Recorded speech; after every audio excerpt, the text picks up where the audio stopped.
everybody, it's Sarah Claudia here and welcome to another devotion video. Today I'm super excited because I'm joined by my friend Erica. Hey! And we are going to be talking about friendship. Yes. So Erica's going to start us off by reading a couple scriptures for us. Yes, so we're going to start in Ecclesiastes chapter 4 verses 9 through 12.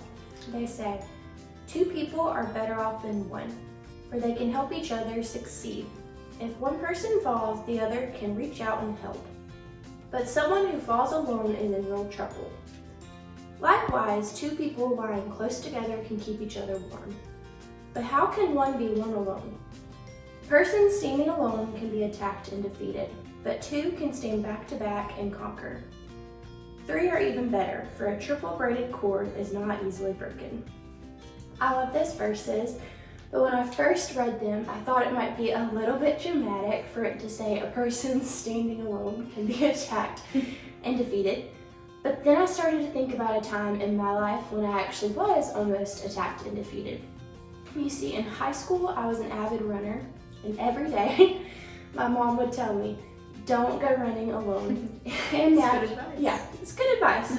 You should take it.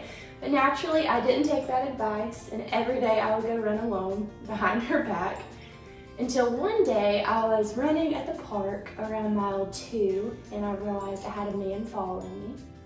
Every step that I took, he got closer and closer to me. So by the grace of God, I was able to get out of there. I sprinted as fast as I could, got to my car, and promised myself that I would never put myself in that situation again. So I found a running buddy that night and never looked back. She always had my back and I always had her from then on out. But how does this apply to our real lives? Because not all of us are avid runners, including me nowadays. Sarah Claudia can attest to that. Oh yeah. So God has called us to be in community together, but He wants to make sure that all of our friendships are rooted in Him so that we can help each other succeed, but also help Him succeed. And you see, in my life, Sarah Claudia has given me a unique opportunity to do just that. In Ecclesiastes 4:9, the Bible does call us to help each other succeed, but that means we have to do it together with God. And every day that I get to show up and work hand in hand with Sarah Claudia in ministry, not only am I able to help her ministry, but also glorify God because they're one and the same.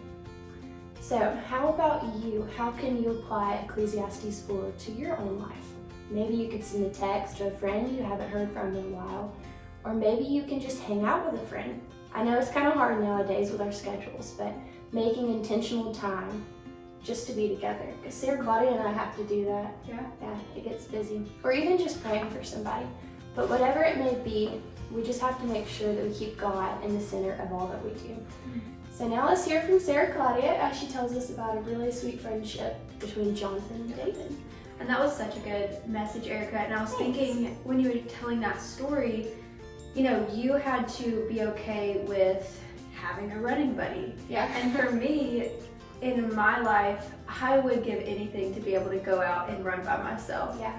But hearing that story, I think about, okay, yeah, I always have to have a sighted guide. Always have to have somebody with me leading the way. And it gets annoying sometimes, but just listening to that and listening to how important it is to have friends and how important it is to have community, and it helps me to be more okay with that now, Yes. just seeing it from that perspective. But like Erica said, friends are so important, and it's even more important to keep God in the center of those friendships. And we can see an example of this in the Old Testament when we look at the friendship of David and Jonathan.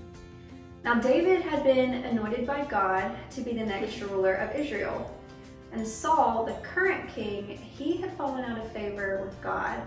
And his son, the crown prince of Israel, was Jonathan. Now, despite this setup for some potential drama, David and Jonathan became very good friends, even though it often caused some problems for both of them. But one of the biggest things we can learn from David and Jonathan is how important it is to focus on God's will in those relationships.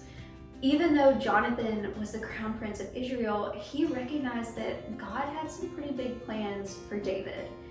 And his love for God and his love for his friend was more important to him than what he wanted or what would have been easier for him.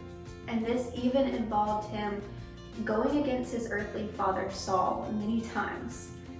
In 1 Samuel chapter 20, Jonathan even helped David flee from Saul's wrath when Saul wanted to kill him.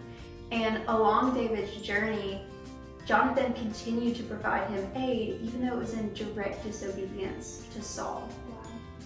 You see, Jonathan was able to let go of what he wanted or his needs and desires in order to build his friend up in Christ by being obedient to God's will for his friend. How often do we do this?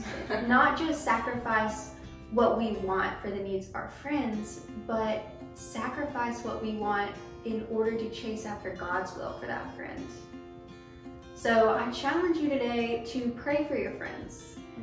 Pray that God will reveal that special purpose to you for that friend and how you can help them along that journey, just as Jonathan did for David. So I hope you guys enjoyed this devotion video today. Thank you for spending a little bit of your week with me and Erica. Yes, thank you. And I hope you'll continue to take it with you as you walk by faith. And we'll see y'all next time.